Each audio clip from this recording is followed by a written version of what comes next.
you everybody for stopping in to another edition of Tackle Shop Live. Thursday nighter, man. We kind of snuck one in on you here. My name is Mike Acord, as everybody should know. If you don't, nice to meet you, and thanks for stopping in. We got my brother George here, my partner. We got Corbin Gottwalt down on the end. CG Gottwalt been here all the time, and special guest. Yes. We got GDP Gregory DiPalma, which I see you're using Gregory everywhere now. Yeah, I don't know why. But the Elite Series. Elite Series Pro, and our sponsored angler. We're really proud to sponsor Greg.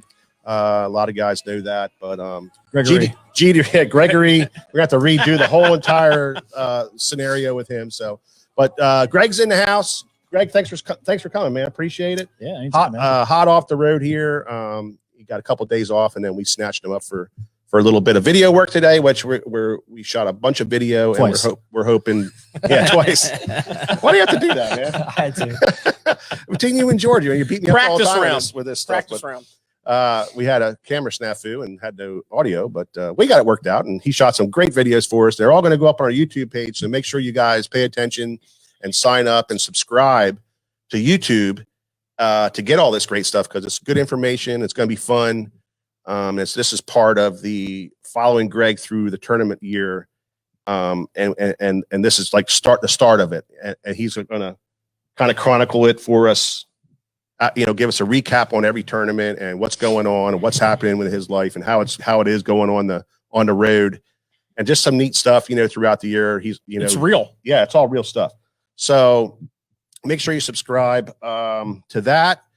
I got one announcement I just want to make real quick, and that is our fantasy fishing is coming up here. So we had week 1 and or tournament 1 and tournament 2 in the books, and our tournament 1 winner was B. Wilson, Fishhead Bill. And Bill, you need to be contacting us, bro, to get your prize, or we're going to go to number 2 if we don't hear from you here pretty quickly. So you don't want to give that one up, so make sure you do that. And then tournament 2, which was a Tennessee River last week, Yo Cope M. Copley, Mike Copley, my buddy. Yeah, exactly. I was going to say hey. he's from Jersey. Yeah. And he did contact us. So Mike, congratulations. And we have a rod and reel combo going out to you. Sweet. We're going to get that out next week for you, buddy, or tomorrow if we can work it out, but probably by next week. So congratulations to you. Tournament 3 coming up, a couple of weeks. So make sure you get on fantasy, Susquehanna Fishing Tackle, fantasy fishing. And I think it's Susquehanna Fishing Tackle. You type that in there in fantasy fishing, we pop right up. So you guys can get involved with that. So George, what do you got going on, man? What's happening? Well, I got a couple new sponsors that I'd like to announce. I was kind of wondering what that's all about on your head. Well, I think you got to tilt your head down a little bit. I thought he was ready for right there. So G-Crack Protein. Yeah, I'm getting ready for my season. I got a couple BFLs coming up, and I'm not sure where else I might go. If there's any openings on the elites or something, I might fill in. But I'm gonna be fishing for the G-Crack Pro Team, GPT as we like to be called, and I'm also with AFCO this year, and we are open. We are open. So it's me and AFCO and G-Crack and Skeeter. I want to thank all my sponsors. I'm also my electronic sponsors. I'm the only angler that I know that's on with Lowrance, Humminbird, and Garmin. I'm on all 3 pro staffs. So I'll be running, 5 or 6 of their units on there, and see you out on the trail. So we're gonna try to get this thing going right away here. But one thing I want you guys to do is, if you have any questions, just pop them in there. I'm gonna try to file this and answer the questions as we go for Greg or who whatever we're talking about. You guys can just pop a question in there, and we're gonna do our best to answer them. But what we wanted to do tonight, George, is with Corbin, of course, and Gregory is go over, what's been going on with Greg, what you've been doing, some tournament talk. We got some cool graph stuff we would definitely want to get into. Yeah. And that's the game plan tonight. That's a game plan. We have our our awesome resource, GDP here, and we're going to talk a little bit about some rods, some tackles, some techniques. Yeah, just kind of whatever, kind of freestyle a little bit of what has been like standing out for Greg. So, oh yeah, absolutely. Well, I just want to say hi to. Is everybody hearing me all right? Yeah, Yeah, you sound good. I just want to say hi to Dale Fogel. How you doing? Joseph, Mark from Lisa Lake Fish Club. He's always with us. Jason, how you doing, buddy? David Skiles is checking in, making sure things are working. Well, I thought you were going to say David first. Thank you, David, for checking on us there. Who else we got? We got Richie Hall. Richie Hall's in the house. Roland Barker. Andre's always with us. And Richie Hall's always with us. Yeah. And Roland's always with all these guys. Everybody's checking in. They're always with us. We appreciate it very much. So Devin Norwood, Kitston, how are you doing? Doran, what's up, Doran? Freddie Knopp. Knopp. So Joseph, how you doing? Don Roeder. Man, Don Roeder's here. Good to see you guys. So any questions you guys have for Greg, just pop them in there. We'll do what we can. But Greg, tell us, how's it been? How's it been going? What's been happening? How was your traveling and everything? And let's start with down in Florida, sunny Florida, and we saw you vacationing. I did. Oh, we got to ask about that saltwater. That's a bunch of crap. I don't think my timing could have been any better to go down south. No, you nailed it, dude. Yeah, it was, so we had the St. Johns River, me, my family, and my fiance. We went down to Key West for a week, which was absolutely fantastic. I highly recommend going there. 85 every day. Did a bunch of saltwater fishing while I was down there. Yeah, I saw that. Yeah. What were you catching? Was they mackerel? So we call it mackerel, Spanish mackerel, a bunch of grunts. You name it, we called it. We caught so many fish. It was stupid. Did the Zodiac get any play down there? It did. Yeah. So a lot of them grunts. It was pretty cool, actually. I was throwing it out there on just a hook with just a bait, let the current take it, and I was like sight fishing them. Yeah. And they would come up and they'd get on top of it, and move a hair, and bam, I was catching the heck out of them. So it was 85. 85 every day. Like it was 80. It was like 80 in the morning, 85 end of the day. So let me recap our Florida tournament. We had it on live. We had between 12 and 15 inches of snow. I saw your post, and it was like I felt bad. Single digit to a balmy 30. So yeah, we were living vicariously through you. I'm sorry. Yeah. And George, but we did have live. We did. We did have live. We did have live. We watched it hard. I mean, This year we've been watching it a lot harder than we normally do because they have it on TV on like Fox, on that Fox thing. That's FS1. so cool. And we're really watching and learning because you can learn a lot from on there. Oh God. And that coverage is awesome. It is awesome coverage. It's the best. I mean, it's the best. Dude, if you're looking to learn, I don't think there's anything better because it's natural, it's real, it's true, it's right in front of you. There's no more secrets. It's all out there. Yes. Yeah. So it's good. Yeah. I mean, it was. So tell me, what was your expectations going into this tournament? I know you usually. Thank you, Corbin. I know you usually do well down there, and you're pretty confident down there. So what was your expectations, and what? How did your practice go? Yeah, so we get 3 days of practice. The first day of practice was mainly for me was looking at Lake George, trying to find grass, which I found zero grass. There was no grass that I could find in George. We had some colder weather in the actual practice, so I kind of had an idea, and I made a really, really far drive in my truck, way down south, almost to the off limits down in D-Land. And down there was 10 or 15 degrees warmer. And I got down there and I was like, wow, I saw this on the weather. That's what made me even do it. I get down there. There's 25 pounds of fish everywheres on beds, everywheres. Wow. I go back down day 3 and there was more of them. I'm like, oh my God, this is going to be like really, really good. So for the first event of the year, the practice always starts on a Sunday, Monday, and Tuesday, off on Wednesday. So we had a giant warming trend coming in. So by the last day of practice, it was about 90 down there. It was hot. Wow. And there was just giants everywhere. And like, I saw one other competitor in the 2 days I was down there. I saw Drew Benton down there. But all the canals down there, we had them all to ourselves.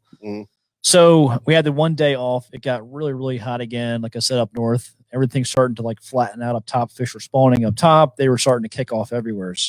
So come tournament day, actually on that off day, that's the first day we actually really saw the fog coming in. And, right. I was worried about that fog. I didn't know how long it would last, but I was worried about it because one way was an hour and 45 minutes for me to get there. Man. Golly. Yeah. Smash that murk down, did you? I did, but there's a lot of speed limits on the St. Johns River. There's no wakes. There's speed limits, which is only 30 mile an hour. Which Is that all manatee stuff driven stuff? So a lot of the no wakes, as far as like on Lake George or within 1,500 feet of the shoreline, is manatee driven. But once you get into the Astor River, there's just a speed limit, and it could be for manatee, but it's probably for safety reasons too. Okay, It's pretty narrow. Yeah, And it's congested area. It can be very congested, Yeah. yes, at times. Yeah. So, the first day of the tournament, we get there and we got a fog delay, and it's not a small one. I mean, it's like 3 hours long. Yeah. So for bass to actually stop the day and restart the following day, cancel the day, it's got to be 4 hours or longer, which we had it was like 3 hours and 15 minutes. And, my biggest thing in the morning was my debate. Do I make this run? Because with the delay we had, I ended up making the run. I had an hour and 20 minutes of fishing time. And if you're not like on fish really, really hard, it's hard to make that decision. But on top of that, they were betting fish. And I can't dictate how long every fish is going to take for me to catch it. But I did know there was a lot of them. And in a short day, I'm like, man, if I can get 2 or 3 of them 5-pounders, I'll between 10 and 15 pounds. Right. So I decided to make that run. I make the run all the way down there, hour and 20 minutes to fish. I had 5 bites off the beds. I caught 3 of them. One was a 7-11. That 7-11 was there since Monday. Same fish, same bed, same everything. I was amazed when I pulled in there and still saw it.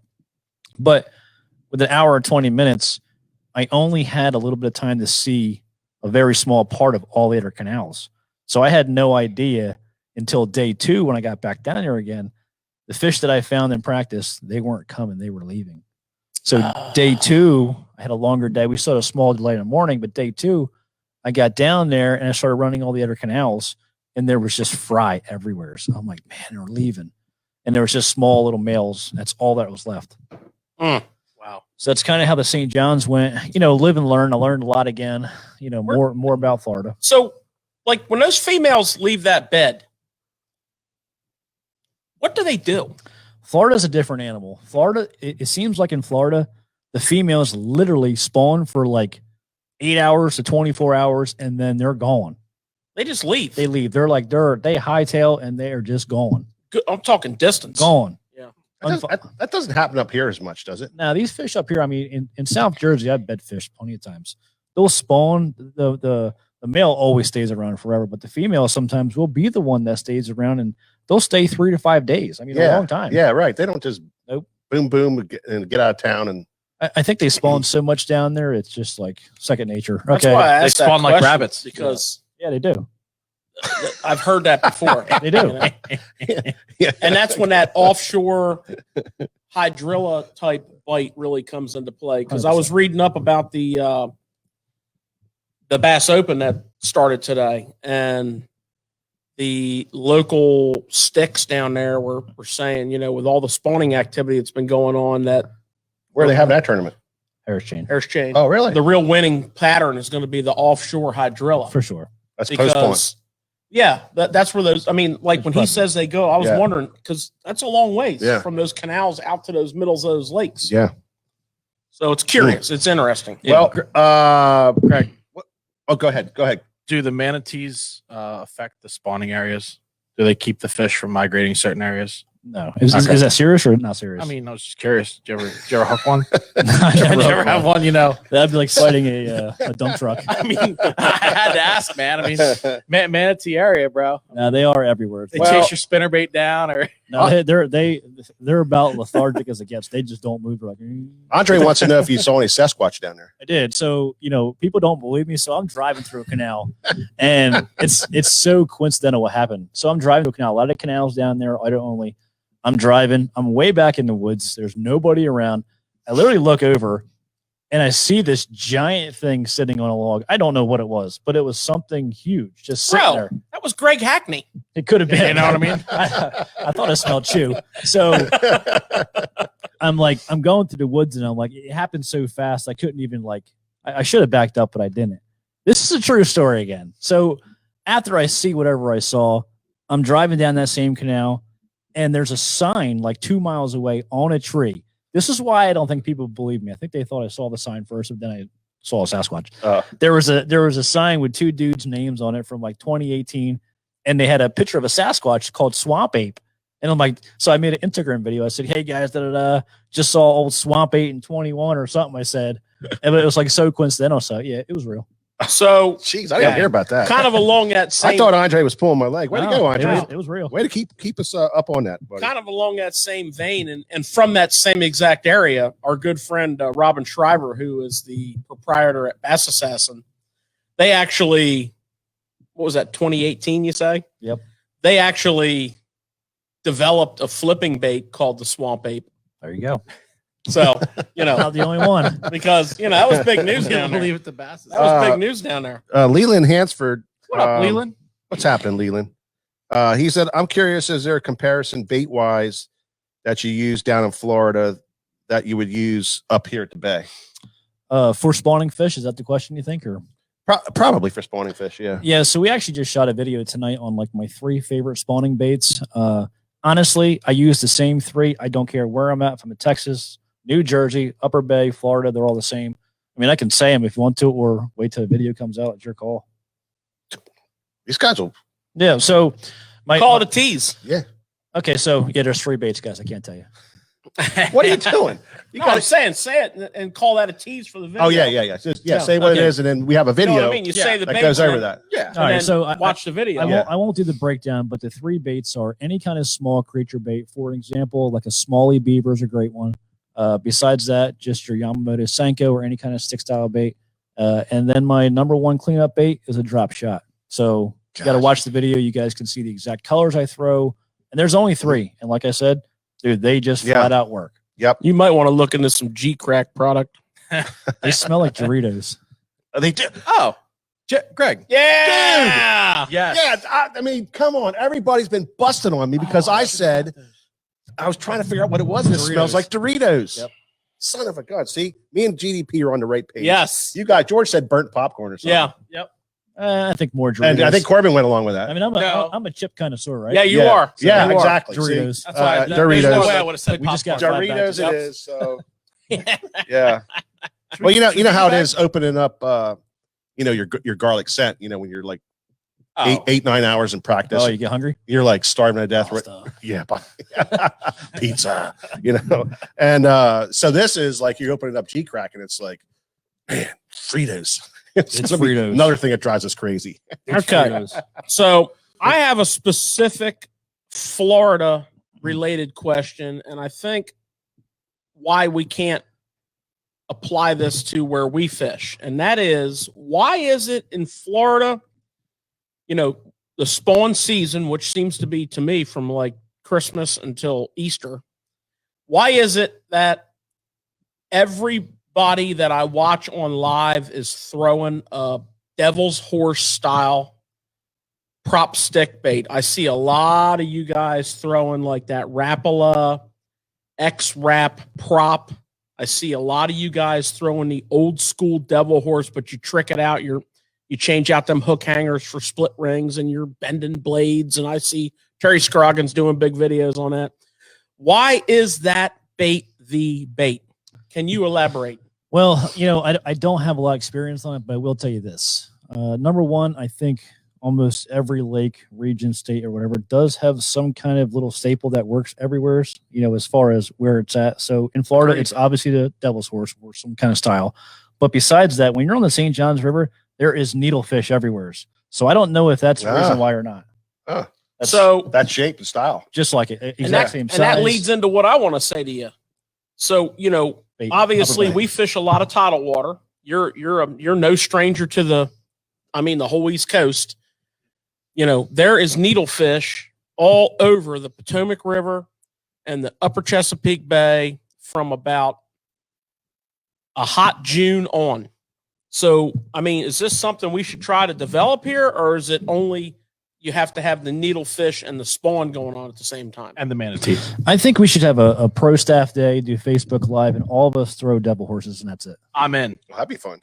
Oh, I'm in. or devil horse style baits. Yeah, or style baits. Anything. Yeah, because I like that I got some secret ones that We can have the double down double horse bet. Down. I'm down with that. The double down double horse derby. derby. +1. Oh I man, like that Plus Rapala what? prop. yeah. Yeah, X-Wrap prop. that's a really common one. I like think that guys are bait. throwing too. Well, I got another question for Greg. Ed Rodnowski, how you doing, buddy? What up, Ed? And Bill McDermott's in the house. Oh, McDermott. You knew that was coming. Oh yeah. He's wondering when we're going. Troy Rosenswig, how you doing, buddy? And I got Greg. You know what? Because I'm going to take these questions as I get them. Yeah. Because otherwise they run through. We got a fella here that is wondering what's your go-to crankbait rod in Shimano. So my go-to, let's just talk, average stuff, 1.5s and half-ounce rattle traps. I'm going to go for a Shimano Zodius glass, obviously. It's a glass composite. It's a 7'2" medium heavy. It's a little bit heavier rod, but it's just back in the day, a long time ago, there used to be a rod from David Fritz that was the Falcon model. It reminds me of that rod so much that a long time ago, that was the only rod I used to crank with. And when that Shimano Zodius came out in that 7'2", a little bit bigger blank style, very parabolic, but it's almost the same thing to me. That's my number one go-to by far. Oh yeah. So 7'2" medium heavy glass edition. Sweet. Well, the problem is for someone who doesn't own one, I don't believe they make that anymore.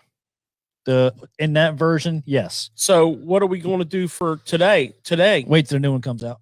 Yeah. Well, you know what I'm liking? Right now. You know what I'm liking? That's a little, not exactly I'm gonna- like that. I'm gonna guess. That SLX And- glass. That's what I was gonna say. Have you looked at that? I have. I haven't fished it, but I have looked at it. Yes. How about the Intenza glass? The Intenza was my second guess. Because for I you, put some mileage on that Intenza, man. Yes, you did, George. Yeah. So the Intenza came out last year, right? I believe so. Yeah. Yeah. I remember last year as soon as it came out, George told me right away about the Intenza. I love it. how good it was. Yep. Yeah. I love it. And they have a whole set from like mediums to heavies. So, I mean, you can throw everything from a 1.5. Like they have one that's almost like your Zodius, but you can also, they got like an 8 to 10 XD slinger too. Yeah. And then, so that's an option. So Greg, so your practice, did your practice, you had all those fish there. Yep. The fish disappeared, and then you were making that run every day down there. Correct. So what was the thinking behind? I mean, you were just convinced they were going to come back, or No. So day one, I only saw a small portion of the areas down there. Oh, And I had a big bite. I had 5 bites. In only an hour and 20 minutes, you only have so much time. To okay. bed For fish. day one, that was shortened. So I never yeah. saw all the rest of it to know they were leaving. Oh, okay. Yeah. and yeah, good. even that day going on, fish were probably, if I'd have saw the rest of it, there'd probably been more fish that were still up. Sure. But by day 2, and it was getting warm at night, it was like 65 at night. By day 2, them fish were hauling out there They were hauling out. completely. Yeah. When I got in there, man, it was just like, so, when we're bedding fishing, these are just as important to graphs. I mark every bed that I see, whether it's a female, a male, I mark them by size. If they're really big, I'll put them as red so I can go just right to the red ones. I ain't got to double look and zoom in and see what I wrote down. Yeah. Just so I know. So, with that being said, by the time I committed myself down there on day 2, it basically took me, I had 4 hours to fish almost. Yeah. It took me all them 4 hours to idle back out of other areas, idle back into new areas where I had the other And fish just to find out they weren't there. just to find out they weren't there. Because in Florida, even though that was going on, if I'd have pulled into one of them canals and it was still loaded, it would have been game over. Yeah. You'd come in with a big bag Yeah, and 20 plus. yeah, they've been right back in the mix. Yeah, so it was more of a learning process. My experience. What would you do? What would you do different? Well, what I do different is learn how fast them fish. I already knew they spawn quick, but that end of the river is a lot more narrow, a lot more smaller. So I think the mass majority pulled up right away. Yeah. Where down by Lake George, there's so many different areas and fish are coming from and funneling from. They're not all coming at the right time.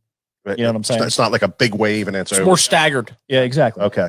All right. Well, that's interesting. Yeah. That's really interesting. I talk about it all the time too. Like the events where you don't do really well are honestly the events where you take away so much more. Mm. So there's always a lot of plus to having a bad tournament. Oh yeah. Yeah. That first day fog delay didn't help you out at all No, because that would have gave you a lot more insight. yeah, or it could have gave me a 25-pound bag. Or it could have. Yeah. Yeah, Yeah. you just don't know. Yeah. Right. Right. So it makes the sport of tournament fishing so fluid. I mean, it's just like, Well, that's that. man, it's a moving table. Yeah. Yeah. It's a moving game table. I don't feel like in that event at all, like I did something wrong. You know, there's been a lot of tournaments where like you just don't get it. You make the wrong moves. You do this, you do that. You just don't figure it out in practice. Like I felt like leading up to the tournament, you know, I learned a lot. I figured out a lot. Yeah. But then again, it just changed on me a little bit. Yeah. And by the time I figured it out, I was a hair behind. Yeah. But you know, live and learn. So Yeah. So you finished up that tournament. You wet tracked to vacation. You did your vacation thing, which some of us have vacations, some don't. I haven't been on vacation in probably 12 years. Okay. So I need That's good. You needed that. I did. All right. So that means Recharged. that means I should have went on vacation 2 years ago. Yes. 14. So you get in your truck and you roll to We go to Tennessee. Knoxville, Tennessee. Oh, Yeah. Knoxville, yep. And you had a massive Talk about a shock. flip flop. 180. Your body must have been in like some kind of frenzy shock. No, I just put more clothes on. You had to. I was man. walking around like this. Goose down No, jacket. you know, it's funny. Sometimes we go to events because, like, you know, they're all over the country. So this time of year, the weather is always different. But like, I felt really mentally prepared because coming from where we're coming from, it's a norm. You know, we're used to that kind of fishing. In the wintertime, you know, these past 3 years, and even before that, the wintertime is my time off. So I spend more time winter fishing than I do any other kind of fishing. Yeah. So, you know, when I got to Tennessee, there was already a little bit of warming trend coming in Tennessee, but like the first day was 25, but it felt okay to me. You know, I was geared up and all Yeah. that stuff, but You're in the groove. yeah, I It's not felt like I you was never. at It's home. not like you never Yeah. did it before. Yeah, no, Yeah. I felt good. Yeah. Mercer even said on stage too, like in a tough derby, he thinks a lot of the fields like automatically out because they're Southern guys. They just don't like the cold. Right. And it just didn't feel that way at all to me. Well, and that was a funny thing. The last weigh-in day in Florida, when Mercer interviewed Gussie, Gussie said, "Hey, you're going to Knoxville and it's supposed to be cold." And he goes, "Man, I hope it is." He says, "I love fishing in the cold." And, that's a true statement. I mean, Yeah. cold is demoralizing to some people, you know, and if you're not properly geared up Yep. for the cold, you know, I'm like you. I do all three of us do. We're just like you. We do a lot of winter fishing. And the thing I've noticed about winter fishing, Shout out to AFCO. yeah, for Shout sure. out to AFCO. We're always open. Here, put your head down. Nobody can see what that says. That's the G Crack Protein, G Crack Yeah. for my life. newest Here, sponsor. keep it down. Here, down. Look, face the camera. There you go. My newest sponsor. Everybody's wondering what you are. But the cold weather gear has really changed. You know, you talk about AFCO, you talk about, you know, the Reaper. Oh, You know, I'm Especially a big the windproof. you have to have the Reaper. The Reaper is crazy. I'm a Sims fan also. I mean, I'm not on their pro staff like I am on AFCO's pro staff, but Sims got some good stuff, man. I like their insulated suit. They have an insulated Challenger suit that, you know, will change the way you winter fish. You know, and I love to winter fish. And it's a slower time of the year for us here at the store. But the thing I like about winter fishing, which I'm sure you found in Knoxville, because I sure know Gussie did, the fish are schooled up. So when we find them, Yep. we got a lot of them in one area. So, I mean, that's like a bonus for winter fishing. But the change in the gear, I mean, I know you're an AFCO guy through and through. And I mean, you're like 150 pounds soaking wet. So, On a good day. you know, I mean, Yeah. without that gear, those become challenging days for you. Yeah. You know, rained that second day. That second day was Yeah. like, I'm telling you, it was probably because of the wind and just it was a raw, cold day. Like it was one of the colder days that I have fished on the water, and I fished a lot in the winter. Yeah. You know, so Yeah. I kind of have a layout for you guys that are in the market for a rain gear.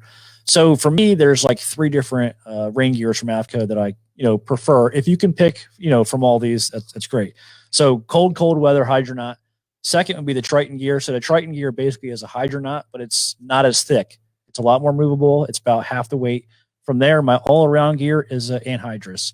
The Anhydrous is still the bib style, coat over top, but just a very fluid-like gear. You can move around. It's great in hot weather. Good in cold weather still. It's still a wind blocker, but they're like my favorite 3. So you get down there and you start And, practicing. And Reaper. Reaper. The Reaper's a must. I'm telling, I put a post out the other day. The Reaper's your sweatshirt's favorite sweatshirt. Like that's the truth. I mean, it's one of the greatest layers ever. dude. Yeah. Period. And besides it's that, so warm. It's literally so warm. And once it gets a little bit warmer, the one I'm wearing now, the Shadow, great hoodie. Yeah. Greg, So you like the windproof Reaper as well? Did you use that one yet? No, I haven't used it yet. I have it sitting in there. I probably should have had it on for a few days of practice. Our first day of practice in Tennessee was just brutal, but I was out there just taking it. But no, I haven't. I love it. Yeah, I bet. I love it. It's actually a big difference too. Yeah, I'm sure it is. Yep. we all love that AFCO stuff. It's just fantastic. It is. And the nice thing is right now we have a ton of AFCO Reapers in stock, which is kind of unique because this time of year, usually everybody's out of them. So we do have a great selection. You can go on the SFTtackle.com, check them out, or come in the store and try them on. They're really struggled. really sweet. We struggled with AFCO Reaper inventory all the time. winter, but now we got ahead of the curve a little bit. So they'll be going soon. I promise you. For your early spring, late winter, early spring fishing, do yourself a favor and treat yourself to a Reaper hoodie. So Greg, you get to Knoxville, you get yourself all set up. Yep. What did you know going into this tournament? How much practice did you do when it was off limits? And I guess you fished it the year before or something, or no, I've never been there. You never been there? Nope. So this was it. You only had 3 days on that river ever. Total. So the first thing I always do when I go somewhere is I find the best pasta joint. That's the very first thing I do when I get into this. With French dressing? Yeah, well, French dressing for the salad, because no matter how bad your day is, it always gets better with pasta. I promise you that. That's the truth, man. You're a pasta eating fool, let me tell you. Yeah, so, honestly, only thing good that I found on the internet about this place, and it was still a month off. I mean, you can watch YouTube videos, but they're not informative a lot of ways because it's just guys out there fishing, running a GoPro. Yeah. You can only see so much bait wise. Everybody throws a million different baits. You can't pick one that way. But, I really reviewed the Bassmaster Classic when it was there. Yeah. But like I said, totally different time of year. The biggest takeaway that I can tell you from the Elite Series that I have learned in these 3 years is almost anytime, nothing's ever the same. Ever. Yeah. Fishing the Upper Bay is one of the places out of all the places that I have fished that is a true body of water. And what I mean is it's not the same every day. Granted, when in the grass, you can go out there and catch them out of the grass, but it probably would change on average. If you're on the outside looking in, the Upper Bay will probably just completely confuse you because it's true body of water. And that's how the Elite Series is. It doesn't matter where we go. It's always different every time. Amen. The same week. Yeah. Amen. And I would say that those 3 days, you guys can definitely draw a lot from those 3 days. That's like, and then what the other thing I'd like to know is, did you use the rest of your time fishing the tournament also as practice? So to get better, to find better stuff, or so the rest of the tournament, let me break this down. So day one of the tournament, it was 65 and sunny, gorgeous day, hardly any wind. Day two, absolutely horrible day as far as weather goes. Day three, it started to peak again, started getting nice again. Mm-hmm. So, and even in practice, the wind changed every day. They're drawing water out of this place. Every variable we can be faced with, we were. Yeah. And hats off to Gussie to finding the Mecca winter hole for these smallmouth, because, guys, that was super duper hard. I mean, they really stressed it hardcore on Bassmaster, what he found and what he did, because, man, it was astronomical. Yeah. It really was. Yeah. They said all the locals, there's no way he can do it 3 or 4 days. Yeah, one day they kind of could see it, but for that many days, it looked easy. Yeah, it really did. It was like drive my boat over here, get my NRX spinning rod out, and whack 5 18-inch fish real quick, and drive my lund back to the boat ramp. Well, what I found very interesting, amazing, Corbin, was, and this you'll understand. The current was ripping through there. It was that canal was ripping through there, and fishing the seam of the current, which is what I would, that's kind of really my game, is fishing seams. And he loves the seams. I mean, I just, and the eddy pockets and trying to find those eddy pockets in the seams and stuff. Chris Zaldane was doing that. Yep. Day one, he was right on the seams. You could see it. It was perfect. I thought that Chris Zaldane was right on, spot on. And look what happened to him. Blank. Just 35 yards away. All that does, Mike, is tell you how difficult this tournament was. It was it was. And if you look at the weights, you know, I'm a big time student of tournament bass fishing, man. I study every second of that coverage. And when you see guys fishing on day 3 with like 12 and 13 pounds, yeah, you are talking about the kind of fishing trip that if you were down there on vacation, you would have left. Well, you definitely went to another. You just said, where is another lake? Oh, I know. There's one in Florida. Let's go. Oh, Bill McDermott would have been like, we're going to the Cape Fear River. Yeah, right. So, you know, That's a Cape Fear River kind of day. You know, for you to make day 3, you had to be feeling Pumped. like victorious. I mean, yes. So did you like roll the dice on day 3 and say, what up or what? No, so day 2 is kind of when I rolled the dice, honestly, because like I said, the first day of the event, bright and sunny for what I was doing, it couldn't have played any better. You know, I had just under 10 pounds. You know, I kind of caught the 9, whatever I had, 9.14 or whatever. I felt really good about it because I knew how tough that practice was. And then day 2 rolls around and totally different conditions. I mean, it's freaking blowing, it's raining, it's cold again. I totally mucked 100% what I was doing and started over just because I knew the conditions were totally different from what I was doing, you know, and I just kind of started fresh again, caught a ton of fish again, only ended up with 3 keepers, but I still feel like I made the right call, obviously, because I got into day 3, you know, and then day 3, the sun came back out again, bam, right back to what I was doing. Yeah. On day 1.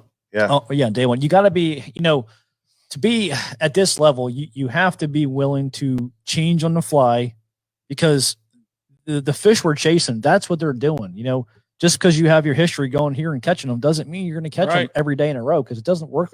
That's what I was trying to explain, how they're true bodies of water. These places are textbook, you know, to the fact of not everything's textbook, but to the fact of like, this is a living creature. This is what it does. Hunt it down and refind it. So you have a long career fishing, you know, professionally, you know, full-time for a couple of years on the elites, but, you know, a long career of trying to qualify for the elites. And my question that I want to ask you is, do you remember that switch when you were able to deviate from your practice during the tournament? In other words, shift on the fly, make that switch from what you were dialed into on practice, and then you caught those fish, and that level of confidence that you gained when that happened. Do you remember that? I do. I don't remember the year, but I can tell you the process that I felt. So, you know, over the years, like George said, I fished a lot of tournaments. Well, there was a lot of them tournaments that day 1 just didn't go well. So day 2 was when you had to really rear up and you just had to, you know, you had to fish your gut and start putting stuff together again. There's been so many day 2s where like I've caught the biggest bag of the event because of what George just said. You put behind you day 1, you knew all that didn't work if the conditions were to change or the same from the day before, and you start putting it all together again. And that was my learning process getting to this point, to know how to do that on the fly, you know, not by getting beat the first day, but learning how to do it on the water the first day of the event when it's not working after the first 1 or 2 hours. But that changes. I mean, when you make that, when you do that, that changes you as an angler. 100%. Because you now say, hey, man, it's not happening. Maybe it'll, you know, which is nice with a multi-day event because maybe it will come back. But right now at 10 o'clock in the morning, I might not fish tomorrow if I don't get a grip and figure out what I have to do different. And that's why I asked that question, because I remember, you know, having that happen to me one time and actually making the change. And it just, for me, it just made me a much better fisherman. Yep. So for everybody tuning in right now, thanks a lot for stopping by. I know guys are popping in and out, and this is a special Thursday night edition. I know some of you guys didn't get the heads up on it. If you get on our Facebook page and sign up for our Facebook page, you'll get all the notifications when they come out. What about the Instagram? Instagram. What about the email list? Email list. Want to do it all. But thanks a lot for stopping in. Bart Hollis is here. How you doing, Bart? Randy Egger stopped in. Joey Warner, big fan of yours. Hollywood. Joey Warner, Hollywood approved. I got something. Hollywood and Hot Pocket up in the house. And I also want to say thanks so much for Troy Wink hanging around tonight. He was He's our cameraman doing Yeah. a phenomenal Yeah, job. Nick, good job. Nick Wink, I'm sorry. Jeez. Hey, Bobby. But yeah, Nick's here. Thanks, Nick. Good job. Cody Edmonds. Oh, High Seas is stopping in, saying hi to. All right. Hi What's to up, High everybody. Seas? What Yeah. up? So I think Sean, Terry Reed. We need to Terry see you Reed's up there. here. How you doing? Mark, how you doing? So we get to the tournament and you made your cut. Yep. So you're feeling pretty solid. And that gave you some really substantial points. It did. Yeah. You know, the first event came in 70 seconds. So like this one kind of flattened me back out again. Yeah. You know, 39th. It's a good finish. No matter where you cut, Yeah, it's a good finish. it is You a know, good tough finish. event, good event, still a good finish. Yes. Got a paycheck. Yeah. you know what I need here? I need some technique knowledge. I mean, I need you to quit sitting on your hands here, I mean, keeping these secrets Yeah. and bust something loose for me here, man. I'm starting to shake. I mean, what was it that you really relied on when it's so tough like that? You know, not to switch 77,000 times. Yeah, so you know, I kind of had a little deal going on in practice right away. You know, Tennessee's known for shad rap fishing. I mean, it's just known for that. I did get on a shad rap bite in practice. It kind of, you know, faded away and teetered out, just running down some gravel banks. But for me, man, it honestly, and it's rare to say this, it kind of went back to home fishing for me. You know, a very small finesse jig on spinning tackle. And the other side of it too, man, was really, really slowing down because a lot of the fish that I caught the first day of the tournament and second day of the tournament, dude, they were so lethargic. I would set the hook and they would come right to the top and I'd grab them. There was no fight whatsoever. So I needed something for what I was doing. You know, fish really slow, very small, very finesse. So I was throwing a little itty bitty finesse jig, black blue, tiny trailer. I showed the guys a picture of a crawfish that I was stuck inside a bass's mouth that bit my jig in practice, pulled the whole thing out. Pretty crazy story, but That was neat. You ought to tell that story quick. okay. So And you have the picture, right? yeah, my phone. We could show it to the guys. Okay. Is that So- right? Yeah, yeah, it's fun. So, I'm in That's a cool story. I'm in practice. It's day 3. I finally put together the whole pattern that I started to run. You know, in practice, the first day I got bites doing this. Second day I got bites doing that, and I started to think to myself, something's going on here. It's a tough tournament, and I'm getting bites, or tough practice, and I'm getting bites. By day 3, I pretty much had it nailed down what I had to do. So I have my jig, and I have the hook completely bent over. I mean, there's no way I could even hook a piling or a bass or anything. Well, I flipped underneath a dock, and I'm shaking some fish off. I flip it under a dock, and a fish bites it, and this fish will not let go. I'm like, Jesus, what is going on? There's no way I hooked it. I literally got this fish to come all the way from the back of the dock, all the way out to the front of the dock. I'm talking like 8 or 10 feet. I'm pulling this fish now. So I finally get it to the surface. It's like a 2 1/4. I mean, it's a giant. It's a giant. So-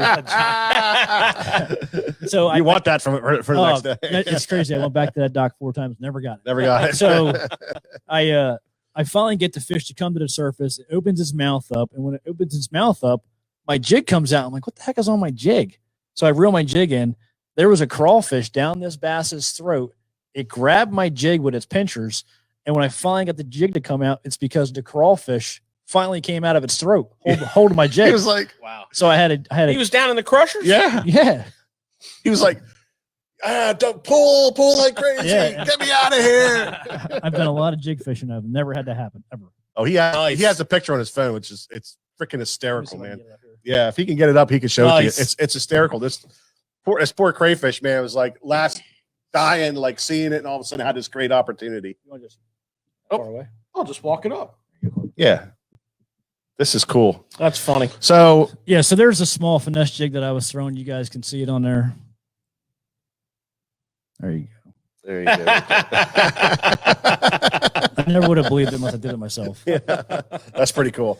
You should have That's kept him pretty in the cool. boat for the next 3 I know, I days. should as a probably- good luck charm. Should have heated them up a little bit. So that jig was money for you. Yeah, so that jig, I threw that jig right there. It was a 3/16 ounce bitsy bug, just a small little zoom trailer on the back. That's a tiny chunk. Dude, the whole thing, like you saw that crayfish. Yeah. I mean, that whole profile from top to bottom is that big. I mean, Yeah. it's Man, that Bitsy bug is such a staple in the perennial Yeah, it's crazy. favorite. So, Crazy. you know, one thing about wintertime fishing, and shared you guys too, like I was throwing it on a spinning rod, and you know, besides the finesse, you know, aspect of a spinning rod, for me, a spinning rod slows me down even more than a bait caster. I feel like with a bait caster, even though the really can use a slow reel, it's just still faster. You're doing a lot of pulling. You're doing this. You're taking the bait from the bottom. With a spinning rod, I drag it sideways real slow. I real slow. It just slows me down. I can be very, very accurate with a spinning rod when it comes to skipping that jig underneath a dock or stopping it mid-flight, whatever it is. Just a spinning rod to me is the deal. I threw it on 8-pound, 100% high seas fluorocarbon to a braided line. Yeah. Backing. And you're feathering that cast. When you say you can stop it midair, you're feathering that cast by putting your index finger down on that spool lip. I do it different. So like if this is my casting hand, I cast it, and I always had this hand to grab the spool. Okay. That's how I always do it. And it's like one cool thing when you do it that way, when you go like that and you got the cast in there and you hit it with this, the jig is almost completely silent when it hits the water. I mean, when it goes in the water, it's like there's no noise. Right. It's like you can just stop it mid-flight, goes right in. Drops That's right in awesome. there. It's really cool little thing. But rod wise for me, Shimano Zodius, 7-foot medium heavy, still throwing a medium heavy. I mean, that little jig's got a weaker hook on it, but it's still got a pretty good hook on it. And this is, besides the Florida event, this is really the first tournament where I put the Vanford to work. Oh yeah. I could tell you right now, it's bad. awesome. Dude. I know, man. It's a bad dude. It's the first thing you said out of your mouth when you came in here. I really like that band. So cool. Yep. That's great. So so that was a jig, and you have a backup? Yeah, so like I said, day 2, change conditions, no sun, nasty day. I picked up a spinnerbait, Booyah Tux and Tail, one of my favorite spinnerbait, chartreuse and white gold Colorado blades, just a thumper. Caught a ton of fish on it, just 3 keepers. Wow. And it's funny. So the only common denominator in this tournament didn't change was how I caught the fish on the areas of the lake, my pattern. That never changed with weather conditions as far as what I was still looking for. Yeah. So in just a minute, we're going to get to that. Okay. We're gonna go up to here. The guys are asking why is there Solix on the counter. We're gonna get to that here in just a minute. Good. And then day 3, walk us through. Was that day 3 you just said? I mean, day the same thing, kind of like. So the one thing, and this kind of goes in what George was saying, like, I don't know this body of water as far as the layout goes of what's actually on the bank. I can just see what I can see with my, my graph, my instrument. So I was basically using this to dictate where I was going to go fishing next because I just didn't know the areas as far as, if I go back in this creek, there's a big channel swing against the bank with docks. I didn't know that. So this is where this came in. Plus that frees you up. Dude, like you had a blank slate up here. It does. But you weren't like, I got to go over here and check this rock that I catch them on all the time. You were looking at your Humminbird and your chart, and you were in your zone. Yep.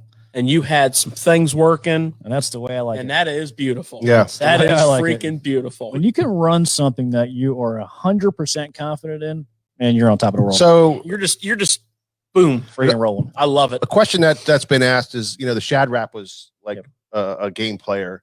Why wasn't there more jerkbait fish being caught, and why didn't jerkbait? The only thing I can say is there was maybe because there was so much current, in this body of water, maybe the fish were just positioned to where, the crankbait just made a bigger deal as far as, Did you throw a jerkbait much? I did. I threw a lot of the, really good jerkbaits. Yeah. And I caught 1 catfish on a jerkbait in practice, and that was it. Really? Yeah, it's crazy. I mean, you would think coming in this event, like a guy like Hank Cherry would just blow this one out of the water. Yeah. But that just goes to show you. I mean, he's literally, I can tell you now, Hank had a jerkbait in his hand probably 95% of the practice. Yeah. And, it just didn't work out. Yeah. Well, that's pretty crazy. I just would, in those conditions, I would just say, we could dig out a lemon every day on one of them freaking things. But so I have a goes to show you.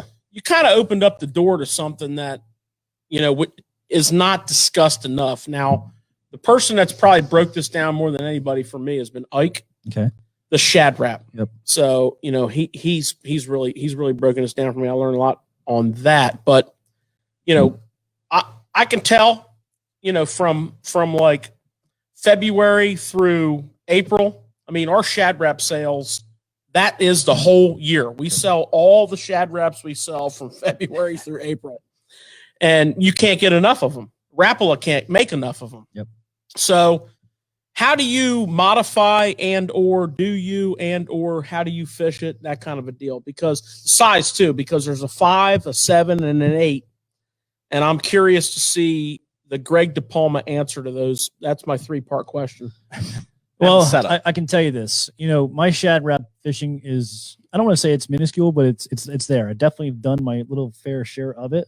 I can tell you the biggest thing about a shad wrap, obviously picking the right depth for the shad wrap, the deeper diver shad wrap as far as the size goes, bigger the size, more depth out of it. Right.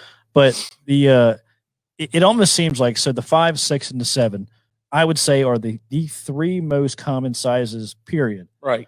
And I would say probably the 6 would be the winner out of all 3. 7. 7. 5, 7, 5, 7, 8. I'm pretty sure they got 6. No, it's a 7. It's a Finland thing. Okay, so 7. So the 7 would be the most common size.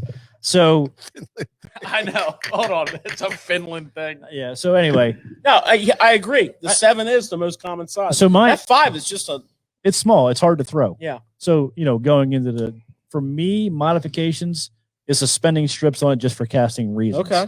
That is my only modification. Oh, no hook change. I'll tell you, I think the hooks on are pretty darn good. They are nowadays. good hooks. They're VMC hooks. Yeah. Yeah. A lot of these baits today. It used to be back in the day. We had. We were like changing hooks for days. We talked about it. We talked about it You in buy here. a Rapala bait, it's got a VMC hook on it, and a lot of those hooks are the best hook they sell. Absolutely. It's really a good. It's like buying a Spro bait. They're all Gamakatsu. There's some baits out there that are. Yeah.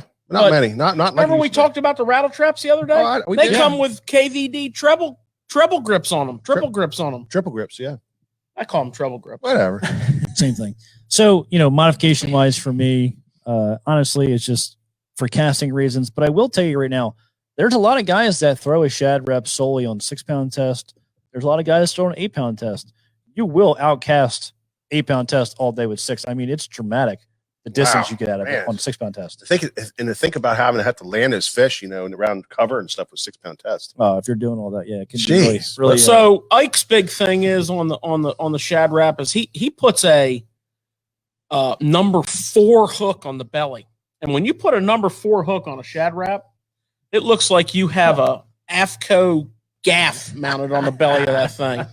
And he does it for the hooking power, but he also does it for the slow rise tendency it gives the bait. So that's why I was asking you, because I feel as though the shadow wrap is the most underutilized crankbait for sure, and around. and probably because you have to manage it when you cast it. It's not an easy bait to throw. Well, you're throwing it on a spinning rod. Yeah, you're throwing on a spinning rod. I don't even know if you can get away on a bait caster, honestly, but You throw it on fluoro or mono.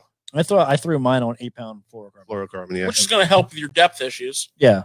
So you're talking straight high seas. straight 100% high seas, start to finish. Yeah. No 8 break. pound. 8-pound. Yeah, 8 I like the 8. Like I said, I played around with it on 6. I can cast on 8-pound. I could probably cast it on a decent cast, a normal cast, no wind hitting me or nothing. Probably like 50, maybe 60 feet. Yeah.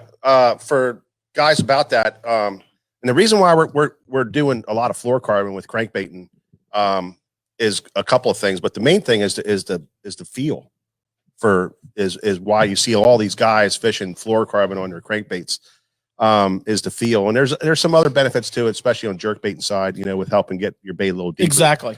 Getting your bait a little deeper. But for cranking, it's really the feel and the abrasion resistance.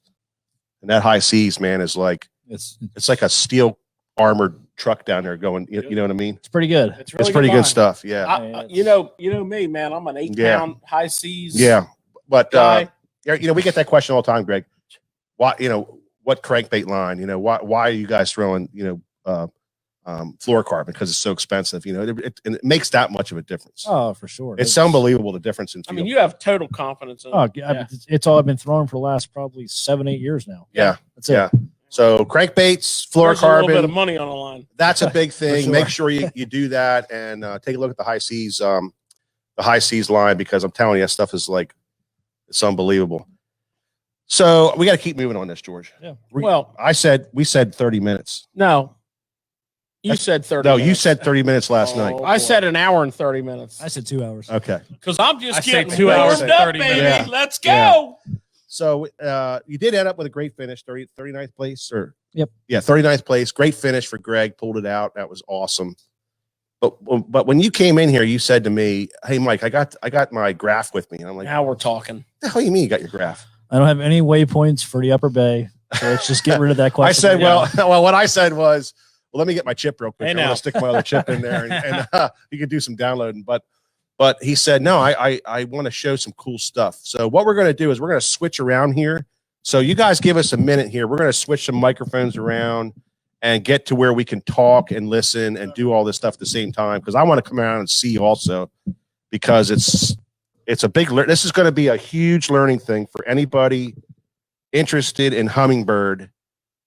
This is Crash Course, and it's free, brought to you by Tackle Shop Live And Gregory. and Gregory DiPalma. I mean, I can't get over the Gregory I mean, on that that. is my real name. It is your Right. your real name, but I mean, you've been Greg DiPalma forever. GDP, whatever. I got a question. Gregory, are you giving this tutorial or is George, since George is on all 3 pro staffs? And I think George should do I it. think G-Crack. chip break. All right, guys. So you guys can see on my graph right here. So I'm gonna tell you guys about my practice basically and what I was looking for. But besides that, the number one question I get outside of the actual Solix or Helix is basically, Greg, do I need to buy Lakemaster mapping as far as just Lakemaster or Lakemaster Plus? And for you guys that are new to it, basically Lakemaster, honestly, is, I don't want to just say this because I'm saying it, but they have the most detailed mapping as far as graphs go on the whole entire market. Last night on BU, we talked about this. There's a lot of guys sponsored by all the other companies that are running Humminbirds on the floor of their boats because they're running Humminbirds on the floor, so the other companies can't see they have a different graph because Lakemaster is so darn good. So besides that, you have two chips to choose from, Lakemaster or Lakemaster Plus. So I always tell everybody, if you're a hardcore tournament guy, buy Lakemaster Plus, and I'm going to give you just one of the reasons why it's very important. Good. So Lakemaster Plus basically gives you the ability to wear, you can see on top right here, it's like I got 3 layers. You won't have them layers if you're running just a regular Lakemaster. So Lakemaster Plus, you can hit the layers button. And what that's going to do, it's going to allow you to do basically a Google Earth overlay. So you got off 2D and aerial. So aerial is going to give us an actual satellite image of wherever your location of your actual chart you bought was. Okay. So, all right, Greg, what's the big advantage of this? Doing what I'm doing, I got 3 days of practice, and then I've never seen a body of water. This is going to speed my practice up. So in this event, what I was actually doing was, let me go back to 2D. So in this event, what I was actually doing was, when I was riding around trying to find this stuff, anytime the channel swing meant the bank, whether it was main river, back in a creek, that's where I was catching my fish. But we had falling water, we had muddy water. So that meant one thing in particular for me. It meant dock fishing or fishing rocks, one of the two. But for me, it was docks. So anytime I got on here, I'm sitting out in the middle of the river. Now I'm not even in these creeks. I'm looking around with my graph. I can already see the channel swings touching the bank, but I don't know if there's any docks there. It does not show docks. So here, I literally can just go back to my pages, go to aerial, and I can see automatically there's docks in deep water. That was the pattern I started to run. I never had to run the boat around. I could just use Lakemaster Plus to see exactly where my next spot was going to be. And to me, that's why it's so crucial. When it comes to spawning tournaments, I can tell you right now, this stuff is just astronomical as far as finding areas where the spawning bass are, whether it's man-made, whether it's natural, if there's sand back there, any kind of characteristics. I can see it now because of this reason. That's really cool. Dude, it's freaking awesome. So when you go back to the regular screen, what's all those colors? So colors on here are basically, you can set your graph to where on mine, red's going to be your depth highlight as far as shallow water highlight. The green's going to be a certain depth that I can set, whether I'm targeting a certain depth. One little thing that I do that I think a lot of guys don't do. So when it comes to smallmouth fishing, let me get in front of this thing. When it comes to smallmouth fishing, I actually use my shallow water highlight to show me a lot more stuff because the red to me pops out a lot more and it just shows you stuff a lot better. So if you were to go to, like, let's say your depth highlight, go in here. So my depth highlight, you can see is green right here. So if I have my depth highlight set on, let's say 20, and I have increments of 1 foot, it's going to show me 19 and 22. You You guys with me? Yep. So I don't want to say the problem with that is you can't see some things when you have that set. But if you were to go to the actual, let me get down here. I also have my water thing set here too. So if you go to a new body of water, for example, when I was on the Tennessee River, it was 4 feet low. So if you adjust this, it's really pretty cool what it actually does. Oh yeah. I mean, it changes the lake dramatically as far I as saw that. That was cool. Yeah, it's pretty cool. So always make sure you know your water heights. It adjusts the whole map, right? Yeah, completely. That's really cool. That's unbelievable. Yep. I saw that. Somebody else did something on that. I saw it. I was blown away. Still blown away. So my shallow water, like I was just talking about, is on 10 right now. So I have to search this map to basically show you what I'm talking about. But for Lake Champlain, for you northern guys, your shallow water, your highlight is really important, because when them smallies are really first starting to get out in them bars or the shoals out there, your shallow water, for example, like if they're really keyed in on one depth, if there's 10 feet of water, you got it set on 10 and it's way out in the middle, it'll be a red dot just sitting out there. It'll show you just the smallest little pieces of structure that's out there that you would normally not see, because your other highlight's going 2 feet both ways. Does that make sense, everybody? Makes sense. That's why, and like I said, a lot of this stuff is just trial and error stuff I learned over the years myself, and I just applied. Is that layering just on a Solix, or is it the Helix with that map? So Solix, Helix are identical. Okay. The only time you're gonna get, so you get 3 palette colors. You get your blues, your greens, and your reds. Okay. The only time you're gonna get 4 palettes if you were to run a coastal map. Oh, okay. That's it. Okay. So that's kind of the power of depth highlighting. Super important, obviously. There's a lot to these graphs that I literally can give you guys a seminar on this thing, probably for like 2 hours straight. Yeah. No. It just never. I was just curious to see, and what was cool about this was how you came up with your pattern on the docks with the channel swings. Yep. And then not knowing the lake. Yep. Fish the whole freaking lake by sitting down behind your console. Yep. And just buzz around and go, and cut out how much? Oh, miles. Yeah. How big is that place? Oh, it's so huge. Endless. It's unbelievable. Plus the time factor. That's what I'm saying. And the gas money factor. Cut down. Well, so you have much 3 stuff. days. Yeah. Right. You know, the ability to say, oh, well, that channel swing is right, but I need wood, rock, or docks there. Yeah. Switch over to the aerial view and drop a waypoint on that, and you never even have to drive over there and make a cast. Is that aerial thing? That's gold. If I bought that map If you buy Lakemaster Plus and put it in a Helix, perfect. it's still going to do that layer thing. Exact same thing. So, Greg, because I just bought one of them, and that's what I was going to ask. Like I said, that's important, Mike, for us to have the correct maps here for our customers. Oh, big as well, time. Because they ask us the difference between Lakemaster and Lakemaster Plus, and we're like, well, not sure. So we reach out to our guy Rob Abers at Humminbird, our Humminbird rep, and he bangs that answer out for us. So there's a lot of questions about Lakemaster. Obviously, that's the most common. The other question I get a lot is too, like, Lakemaster has a ton of different versions, and not every region is up to date with the versions of a different region. So if you see one that says 2.0, let's say you're down in Florida, it's got version 2.0, and then you're over in Texas and you got 3.0, like, oh, why is this one 3.0? It just hasn't been surveyed in a while. The most up-to-date version you might see would be a 5.0, maybe up on the Great Lakes. It's just been surveyed more recently. That's the only difference.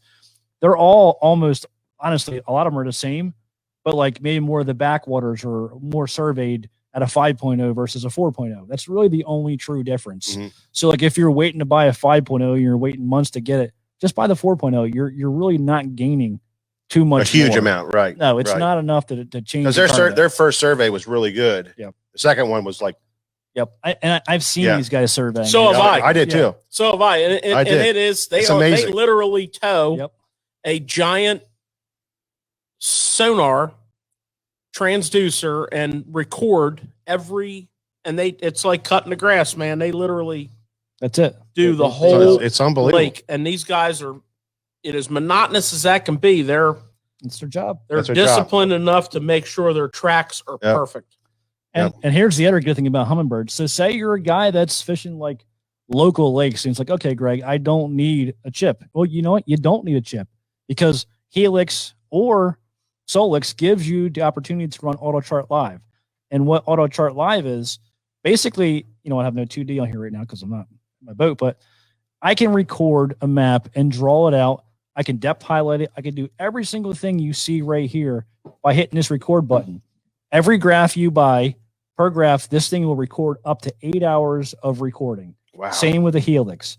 Now, if you got all 4 linked together, that's 8 hours total, not just 8 hours per graph. Right. Unless you had them all separate, not linked together, I'm saying, you can keep running. Or you have the option, you can buy an Auto Chart Live card, which is an SD card that has endless amounts of memory. So there's the options with Humminbird to me are endless. That's what So you're saying that 8 hours of Auto Chart Live is on the hard drive on that unit. If you were to do it that way, but it gives you the option where you can pull it off and put on SD card or buy the Auto Chart Live SD card and Auto Chart Live all you want. Right to the SD card. Correct. So your local lake, which you're from South Jersey, there's tons of these lakes that you fish. Probably got a ton in that. So you can literally just make your passes on that lake and generate your own personal correct and topographical style map. And the best part is you can do it at 25 mile an hour. Oh. You can get on pad and do it. It still records just as good. How's that little boat of yours go? 25 miles an hour. 27. Get it right. Help get it right. Hey, George, I think we're going to be graphing the Maine or wherever this year. Come on. I think there's some funky stickers on Greg's boat. That's why I told him. I said, there ain't no way. Yeah, there's, the options are just endless, guys. It's just, let's not go into that. Well, that's, and that's the Greg, thing. That little bit of knowledge you just dropped on us is and our audience. Absolutely. I mean, that is massive, man. That's huge, man. As a member of many pro staffs, Humminbird, Lowrance, and Garmin, I didn't even realize that you could do that. You're overwhelmed, probably all the stuff. Yeah, it's a lot. I mean, that's it right there, Greg. That's one of the things that we talk about in here all the time. Yeah. We get wrapped up in watching this stuff, and you guys are out there, and you guys are just like pinpointing these things, and you're doing this stuff, and you're saying this stuff on live. You're saying, and it's like crack. It's like crack cocaine, man. Yeah. You're like, well, see this right here. I'm throwing out to there. That's because of the knowledge that you have in your head. A lot of us have these units. We buy these units. We think we have to have the next greatest thing over and over and over again, where we just don't even understand the one we have. Correct. And we had to take the time. Let's stop and just take the time, because if I'm sure it wasn't easy for you to learn. It wasn't easy. It just listen, guys. YouTube nowadays can really speed your information process up as far as doing it. But at the end of the day, you have to be in your boat. You have to be behind your screen. You have to be applying this stuff. Yep. Otherwise, it's pointless. Yeah, exactly. You have to be on the water doing it, and you have to pick up a certain feature. Yep. Learn about it and go out and use it. Yeah, because you got side imaging, down imaging, 2D, you got 360, you got charts, you got everything. Right. So you guys heard me say this before. You just got to take the unit you have, which is great. I'm sure it's great if it's within 10 years. I mean, they're freaking great units. But really, the last 5 or 6 years, if you guys have those units, those things are fantastic. You're just not pulling the potential, I would say. Now there is there is all this stuff there is, but let me just make this clear real quick. So everybody wants to get offshore and graph and find fish. That's probably everybody's goal. But when it comes down to doing it, people are, I'm going to use the word scared to do it, because they just don't have the confidence in their self or their electronics. Like Mike's saying, everybody has this stuff. A lot of guys buy a $70,000 boat and don't even use these, but maybe they run to A to B. That's it. Yeah. Or maybe just see how deep it is. Yeah. All this stuff. That's the mapping. Everybody uses it for the mapping. Yeah. That's probably the most common thing, or just to see what the depth of run their boat in. But it's going to take this is my 3rd year of fishing the Elite Series. Like, it's still almost hard for me to sit behind this thing for 8, 9, 12 hours a day. Yeah. But I know, I know what I'm looking for. Yeah. I know if I find the pot of gold, it's going to pay off. Right. But it's a really hard thing to do. So if you're out there buying these units, keep that in the back of your head. Like, if you're going to make this investment, make the investment, but make it so where you're going to actually follow through and do it. You're going to follow through and learn and learn each or feature. Don't do it. Or yeah, don't do it because you're just going to waste 20 grand on 4 Yeah. graphs. So what we've been doing here at the shop, Greg, is Hey, why don't we switch? We done working with that thing? Yeah, we're good. For now. switch around. Let's switch around here. And while we're switching around, I just want to say thanks everybody for stopping in again to Tackle Shop Live and SFTtackle.com and Susquehanna Fishing Tackle here at our headquarters. We're here at our headquarters. HQ. And I am proud to be here with my man Corbin C.G. Gottwald and my partner, my brother George. I'm Mike Acord, and our special guest is Greg DiPalma. Gregory DiPalma. Thank you, BASS. And our cameraman tonight is Nick Wink. And I got that right this time because I was calling him his dad's name. Well, his dad was on the screen when you were doing I it. think so. I think that's what I was doing. And George has a list of sponsors. Yeah, I do. I'm tonight we opened up the show. I busted out a couple of my new sponsors for you. I am now currently representing the G-Crack Pro Team. And I'm also with AFCO now. And as you'll see, we're open. So, I'm also the first pro on record running 6 units from 3 different sponsored electronic companies. I am on the Lowrance Pro staff as well as Humminbird and Garmin. What's trolling motor, George? He runs them all. Yeah. He's got one power pole, one raptor, one talon in the back. Yeah. It's a lot of testing going on. But what I wanted to say a few minutes ago was, here at the shop, what we've been recommending to people, because we are peppered with electronics questions daily. And what we've been selling and what we've been recommending is to get the most bang for your buck, as we've been selling a lot of Helix 10 with the Mega 360. And we've been pairing that up with the Mega down imaging Ultrex. And also we've been selling a lot of the Garmin 10-inch 106 with the Panoptics, and that's getting you 1, 2, or 3 steps of what you want, in a really effective and a lot more for bang for your buck. Yeah, bang for your buck. Yeah. So I like to say, keep it real, as in, we fish on the weekend. A lot of you fish on the weekend. This man to my left here fishes every weekend obsessively for a living. He needs and has to have, the best, the 12 and the 15-inch Solixes, and as you learned here tonight, for those very reasons. We can do the same things on a 10-inch screen. We can go to the Helix level.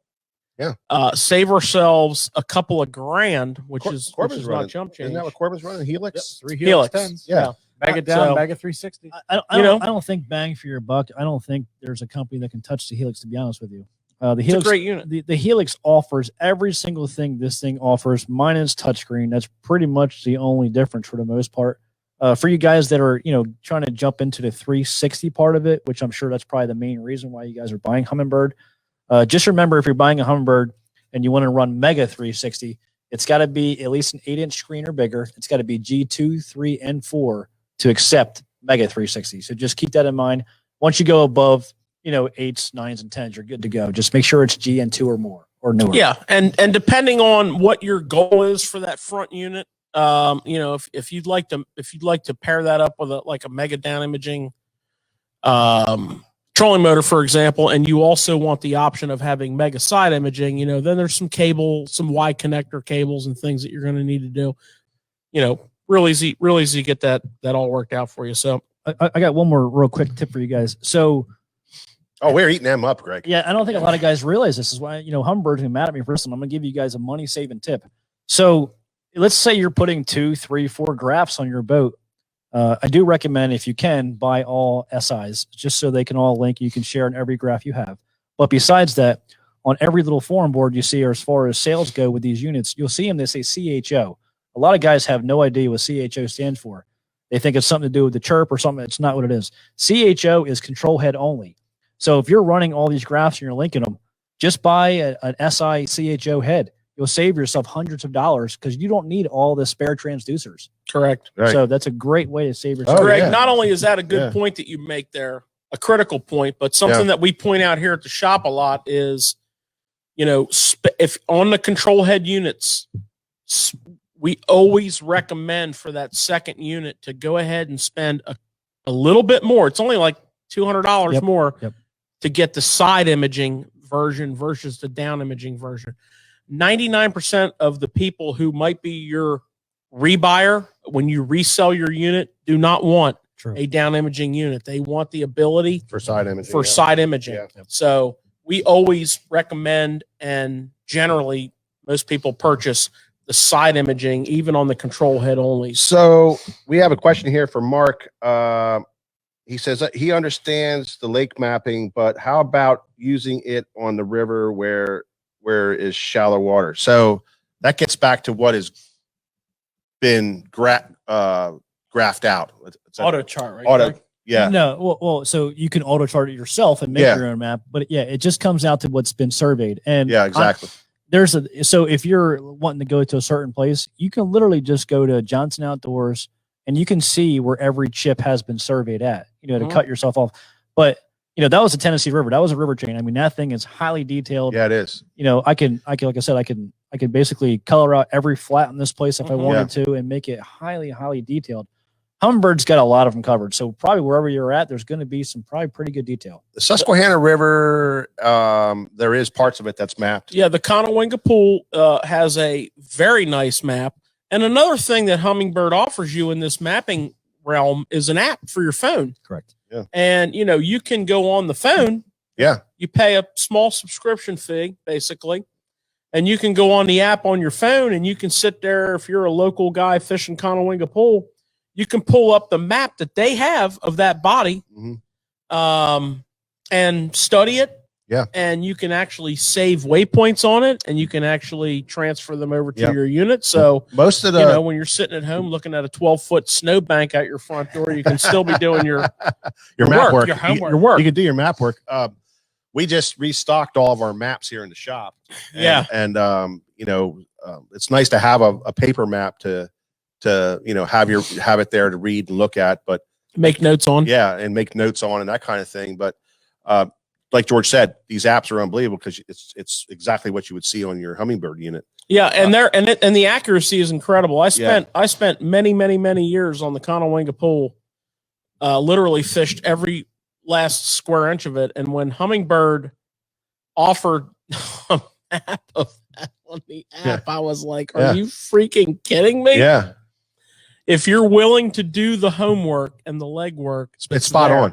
Oh, it's spot on, dude. It really is. If there's a contour line, there's a contour. It's legit. It is. Legit. And me and George learned every. Yeah, I every mean, Mike and I have been on different bodies of water with these things where it shows a little tiny blip out in the abyss, and as you're driving over to it and zooming in, it's there. When your little boat symbol touches that line, all of a sudden your thing goes up. Yeah, your depth finder goes up, and you're It's like, neat. "Are you kidding me?" The rest of the Susquehanna River doesn't have much mapping on it. It'll probably just be red or whatever. It's just it's just you can auto chart it. But you can auto chart it and turn it on and just go, and then over time you'll build maps and you know, so it's not a lost cause. You know, you can definitely, how many times you're on the water and how much water you cover. It's amazing what these maps will do. So you piece it together. It might couple Like years. I have a question for Greg. While we're on the topic of electronics, since we've really gone down this path. So Greg, traveling on the highway, you know, towing down the road, you know, you're encountering road grit and grime and rain and everything. Do you take your units off of their mounts and put them in your vehicle when you're traveling? Yeah, so I'm like kind of really anal about my stuff. My stuff never sits outside in the wintertime ever. I don't care if I'm fishing all day and it's cold, I take them off. But as far as traveling goes, yes, I take them off because if it's a nasty day, my cover fits 10 times better. I unhook my 360, fold it off, I strap it down my rod strap, take off all my units and put them inside the truck. Yeah, so that's a very good point. So when you're getting ready to buy this new 360 from SFTtackle.com or here at Susquehanna Fishing Tackle, Keep in mind that your $750 custom-made boat tarp that you purchased is not going to fit really well with this big hulking freaking dome unit mounted on your trolling motor. So there's two sides to that too. So real quick, so with the 360 bracket, You can mount them out or in. Yeah, you can mount them out or in. You know, your boat company and the way you have them stacked. The way my units are stacked, which are up and down, I have to have my pod on the outside. If my pod was to be on the inside, I think my cover would fit pretty good. But it would hit your unit. But it would hit my unit, so I can't put my stack, because of my stack. There's a lot of things, even with Phoenix. Like Phoenix recommends you guys taking your windshield off when you're traveling too. It just allows the cover to get that more tighter to the boat. That's smart. Yeah, it is. It takes away more wear. And it's like 4 screws. Well, it's 3. They're 3, yeah. They're quick snaps. They're quick snaps. Okay. I run Skeeters and we don't need tarps. I mean, they don't even sell tarps at Skeeter. I mean, they just say, if you're on Hawaii and you're driving through a lava storm, you just go, so. I knew that was George coming. also has an Evinrude. I knew that was Mercury coming. And a Yamaha on the back of his boat. I Just knew peels that top was caps coming. off. Yep. Yeah. Top cap, bottom cap, it's all good. Yes, Kevlar reinforced fiberglass. So I highly recommend. I mean, these are a giant investment. Why would They you, are. Why would you not take it inside? They are. Yeah. I mean, if you're going to do a 10 with a 360 and, another like a Garmin 10 with a Pan Optics, that's $6,000, people. So, yeah, Plus you got to mounts. unhook all this stuff and take it off. But, that road grit, not mention the vibration of traveling down that highway and that, I've always been a big believer in that. And I was interested to get Greg's take on that because I know they get a ton of factory training. And I'm sure the service people have mentioned that to him in the past. Yeah, so thanks for sharing that. Now, Greg. Greg, do you do that even when you go from like Jersey to the Upper Bay, or like what's the amount that you would say? I mean, obviously that's a shorter commute for you. Yeah. Yeah, I mean, there's been a lot of times where I've put the units on in the Upper Base parking lot. At Anchor Marine. There's been if they're off the boat for the beginning of the travel, then they're off. Yeah. If Exactly. I'm honestly, when I get in my truck to drive home from the bay to home, it's only an hour. I just drive home. Exactly. I get home, take them off. Right. I'm more worried about the elements more than anything with these things. Right. They can take it. Trust me. These guys are ice fishing in 0 degrees and 20 degrees, and there's still no problems. But I don't know. I just was always taught to carry your stuff. So Yep. Yeah. And again, reiterating, it's a big investment. huge. It's a big investment. Huge. So Danny Rodriguez is telling us that every 10 years it's good to upgrade your chip for the mapping because the change is it's about a 10-year swing Okay. is what you want to do. That's a long time. Yeah, I mean, so there's been a lot of times with I don't know what he runs, maybe that's Lawrence, but Humminbird, I mean, there's been times where it's been back to back to back. They've come out all new chips. So Oh, really? Yeah, because my first year in Elites, I got 3.0s. Now I got 5.0s in the same places. Oh, wow. So they're definitely doing surveying. A lot of it comes down to I think is like supply and demand. It's a body of water, Gunnersville. It's being hit constantly. Yeah. All my Gunnersville are all 5.0s. Yeah. So yeah. Humminbird, if you look at a Navionics card, which is another excellent mapping company, which Humminbird will run their cards. You will. But if you look at a Navionics card, you can buy an East Coast card, you can buy a West Coast card, you can buy the whole country card, and you can do, once you start and do an upgrade on that card, you have a year to do an endless amount of downloads on that card. Humminbird with their Lakemaster, the thing you have to understand is they can have a card on one lake. There could be a Gunnersville card. There could be a Lake Fork card. There could be or a very small region, so to speak. So they're more detailed on an area. Yeah, there you go. There you go. Yeah, This is the southeast states. So this is a small region, looks to me like from Florida up to like Tennessee and maybe a little bit into Kentucky. Yep. So that's what they're known for. That they're micromanaging of a body of water. Yep, Same exactly. thing. Where'd you get that at? Oh. That came out of his unit. It's not where Oh. it's not where it came from. It's where it's going back to. Yeah. He needs that in what? Look at what I got, boys. See ya. Here you go. Mikey. So we had a question, George. A fella asked, "Where's the? Did I get a replacement for the carbon monoxide unit?" Rest in peace, carbon Yes. monoxide unit. I didn't know that was going to As cause far so as much you, as far tragedy, as you and our tragic. insurance company is concerned, we put in a state of the art Humminbird carbon monoxide unit. Yeah.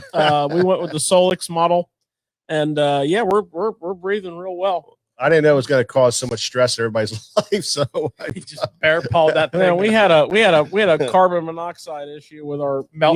unit last week, Greg, on live, and it kept beeping and beeping and beeping, and finally the big man here strolled over to the wall and just absolutely went straight up shack on that backboard. See how that white thing's a little bit at an angle? He ripped it out. well, we're going to get a new one. I'm worried about George's health. Yeah. So- Now, the other thing I wanted to bring up, Greg, about the Humminbird Helix versus Solix. Yeah. The Solix will share mapping data, Correct, on one chip. So this one chip on 4 units will share everything but the Helix, per chip per unit. yeah. So, I mean, if you're doing a big setup and you want that that's a big deal. same map, not that you would want it on both console units, but if you would, or if you want it on your console and your bow, I run dual console mapping a lot. When I'm running, yeah. I got one zoomed in, one zoomed out. When you're on Tennessee River and it's doing a lot of this and you got to stay in that little tiny channel, I got one zoomed in, but I can see the next turn coming around the corner before I even get there. So, you're kind of like Corbin doesn't worry about when channels. you're looking at your It's got JetBoost. I make my own, Mikey. yeah, when you're I run looking that at River your Raptor cost shells. I of have your, to. when you're looking at the cost of your unit, if you're running 3 or 4 units and you're looking at $150 to $200 chip, that might be another check mark in that Solix category for you.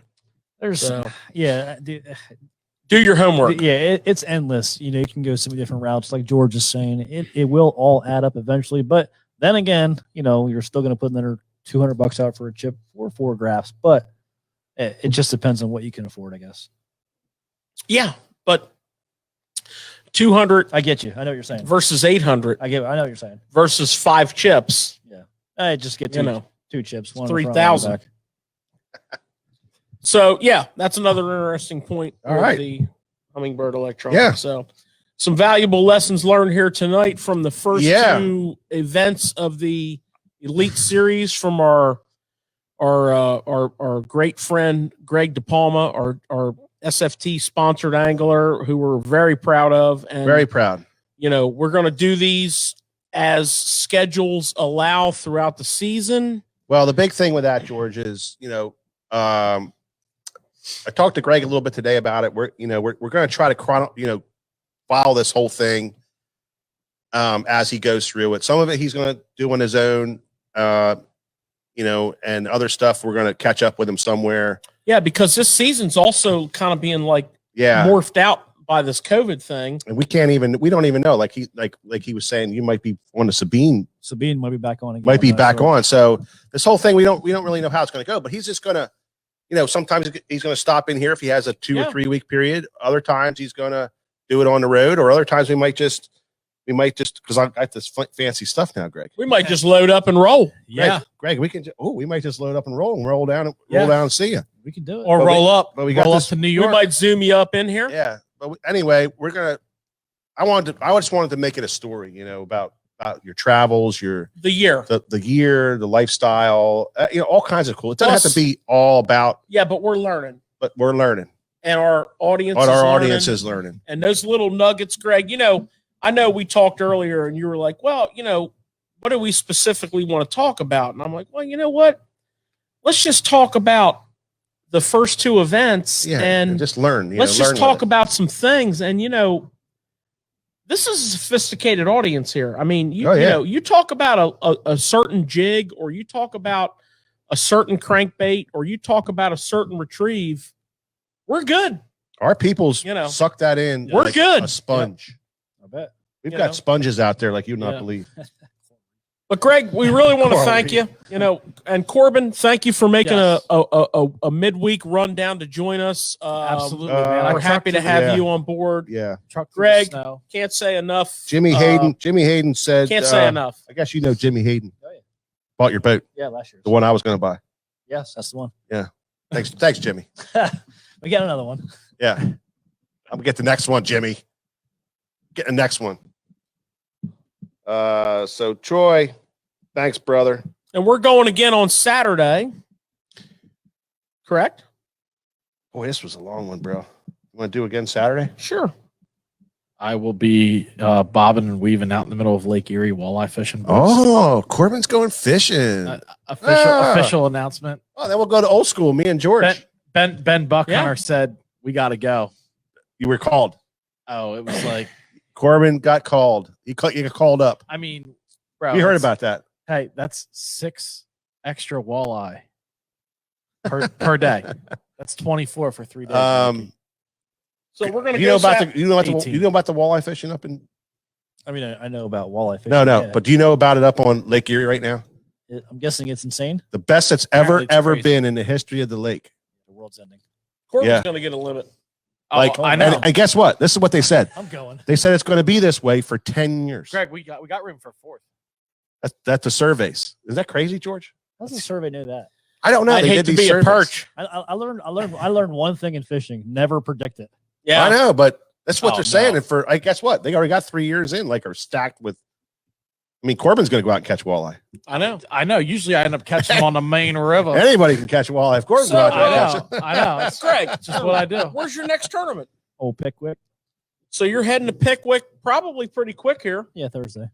And that's going to be an interesting dynamic, which we talked about earlier when the Classic and Pickwick reverse roles on Tackle Shop Live here. We talked about that whole dynamic of Pickwick will now fish large probably I think versus if you would have gone there during the summer months, it would have been a small like ledge so. Yeah, battle. a beat up kind of ledge battle for sure. You know, where now Yeah. you're going to have that whole beautiful storied, Is that spawning now? historic lake. Pre-spawn. It's warm there right now. I think there is possibly potential for some early spawners, maybe.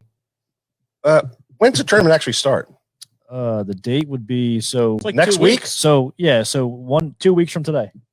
Oh, 2 weeks from today. Yeah, Okay. so whatever that is. It's like Yeah. the It's at 14 to today's date. 18. Not Something like that.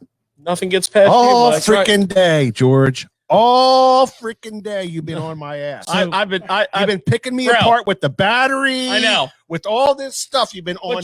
but you keep like laying it out there I'm for telling me. you, I bro. gotta live with this shit. You right lay now. it out there for me, man. Well, what about that battery? love it. Telling you. What about I love that it. battery, Mikey? Oh, Mike, It's a 12-volt, gigantic 100 amp hour. 100 amp hour. What is that thing? You Dakota got- lithium that weighs nothing. That's a you're, Dakota now Lithium. you're running those, Greg, Yes. in your Yeah. tournament boat, Yeah. Troll. I'm not kidding you. I picked that thing up. It's what's and you it's can just nothing. stand on that thing all day. Oh, you can stay on it for freaking 3 days straight. Why I need that? And you're charging with your Minn Kota, Minn Kota 460 charger. Yep. the 460. Yeah.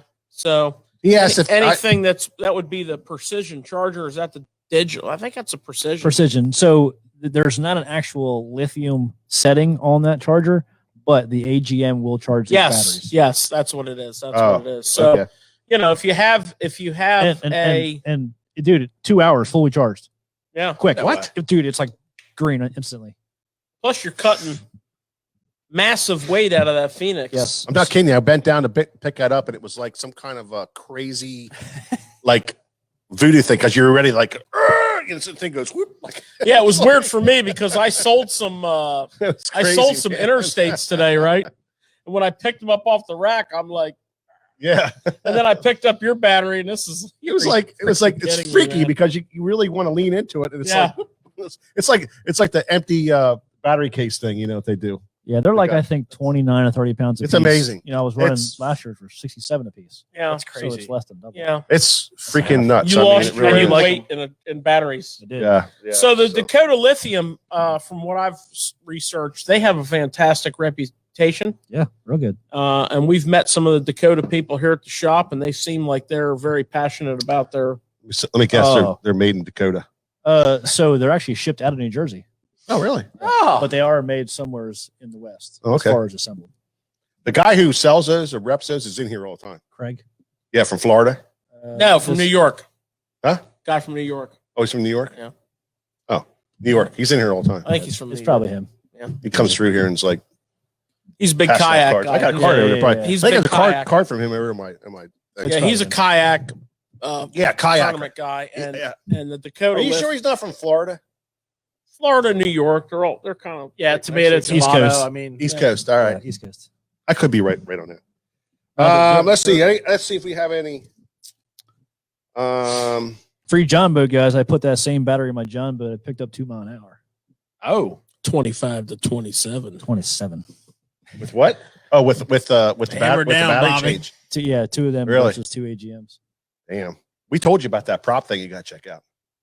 About them boys over at Marburg running that certain flat prop. Yeah. Ducted. Huh? Ducted propeller. You know what? With that thing, it'd probably be like 37 mile an hour. I'm telling you, bro. Getting ducked. Your pad will be all the way back at the prop, man. You'll be like prop in the water only. So we're going again Saturday. Going again Saturday, I guess. It's going to be a short one. We'll do it. Yeah, we're going to do a condensed version on Saturday. Me Yeah. and Mike, old school. Old OG. school. You know what we're going to do, maybe, George? We might even bust out the old iPhone and walk around the shop. Ooh. Do a walk around. So make sure you tune in Saturday. And do a tackle junkie one. right around 4:30. Yeah. Greg, Yeah. I want to thank you again, sir. My pleasure. Mr. Gottwalt. Yeah. Appreciate you schlepping your way down here on a Thursday night. yeah, no problem, man. GDP, the man for traveling, He's a road warrior. CG, man, you're helping us out a bunch. Nick, Appreciate thanks it. for running that camera. You Nick- did a fine job. Nick's here tonight. Thank you, Nick. Appreciate all that. And watch out, guys, for our YouTube channel. We got some cool stuff coming. We got some great videos from Greg he shot today. They're just short ones, but they're really good videos. And we're do gonna us a big favor. subscribe to Share. our Please. YouTube. We got to hit 1,000. We're at 9 something, right, Nick? So We tried bribing you. Yeah, we tried buying you. Now off. we're begging you. Now we're begging you. We got to get to 1,000 this week. Thanks Do everybody for stopping. Yeah, at the Bye. tackle shop.